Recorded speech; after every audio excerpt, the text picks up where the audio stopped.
Hi, I'm Glenn Daniels. Now let me ask you a question. Have you ever attended a workshop or a seminar where you were just so motivated that by the end of the workshop you just didn't know what to do with yourself, but yet the next morning you got up and said, I didn't learn anything? Or have you ever attended a workshop or a seminar again where you just had tons of skills come your way and you were writing all the skills down? The next morning or maybe 2 days later you said, I have no motivation to use those skills. We don't do that. We want to cover two subjects today. First subject we started already, and that's gratitude. So if you remember, if you take something for granted, you're not being grateful for it. So that whole exercise was just to make you not take that first bite of food for granted. And if you notice, you started to feel a little more appreciative of each bite of food that you're taking or had taken, just because you didn't take it for granted. I believe that gratitude is the key to all success. So we're going to come back to that subject in just a moment. And what we do, we give you solid, concrete exercises and skills that you can use during this seminar. We talk about 4 different exercises. We get you to participate in them. The first exercise you can do in the morning, tomorrow morning. You get up, and I want you to walk into your bathroom, look into your mirror, see how beautiful you are, and then just kind of notice as you take a big, deep breath in, what does your face do? What do your eyebrows do? What do your ears do? Does your skin on your cheeks, do they change colors? What do your lips do? Just notice that, and then notice the difference when you exhale. Then on your next breath, I want you to take a real soft, laser-like focus onto your left eye. Now the purpose here is so that you can see in your left eye your own divine spirit. So look real deeply into your left eye to see your own divine spirit. Okay? Your own divine soul, your creator. Look into that left eye. Now, there's a problem with this, though. How many of us out there are left-handed? Okay. This exercise will not work for you. Okay. Okay. The reason why it won't work for you is because you're just kind of weird, you're kind of strange, you're just different. No, I'm just kidding. Here's what you're going to do.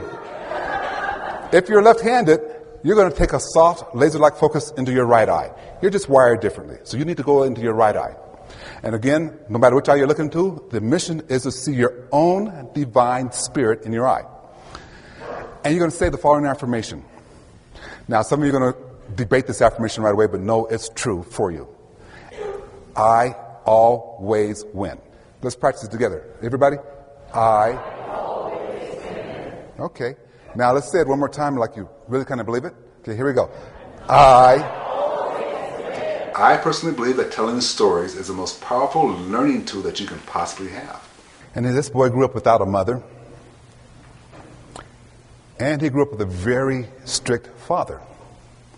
In fact, even for that day and time, his father was considered too strict. See, if the boy made a mistake, his father wouldn't hesitate to hit him upside his head. Wouldn't hesitate to punish him in a heartbeat. But here's what made it worse. His father was not only strict, he was a mean, nasty drunk. So this boy, no matter what happened, at a drop of a dime, he might get beat. His dad would go out and get drunk, and he would come home and say, fill up my wine glass.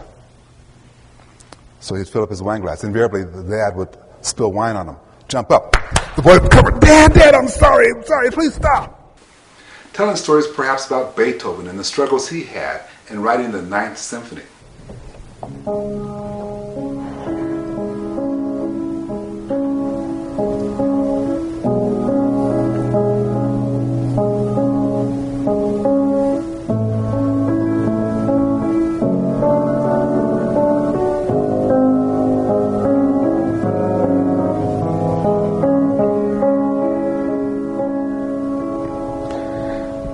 See, the only release the boy had was his music. That was his sanctuary, his place where he could feel safe and loved was in his music. And he was very good at it. He was a genius at his music. As he grew up, more people would come to hear him play the piano or hear him play the violin. As a young man, he got to be so good that people were paying him money to write a violin concerto for him. He had kings and queens and generals paying him money to write symphonies for him. But somewhere along the line, he came to the decision that it's not me doing this. It is my Creator working through me. It is my divine spirit working through me that's helping me create this work of art. And the genius of him, the reason why he became so overly popular is because he kept on focusing on his gratitude for this. He became so well known and so good that even 200 years later, if I sang just 4 notes from one of his symphonies, you would know exactly what symphony it was, what number, and who wrote it.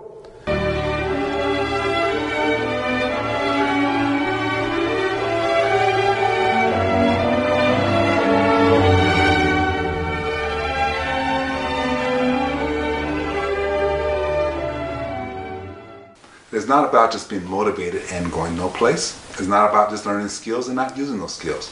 It's about combining all of that together.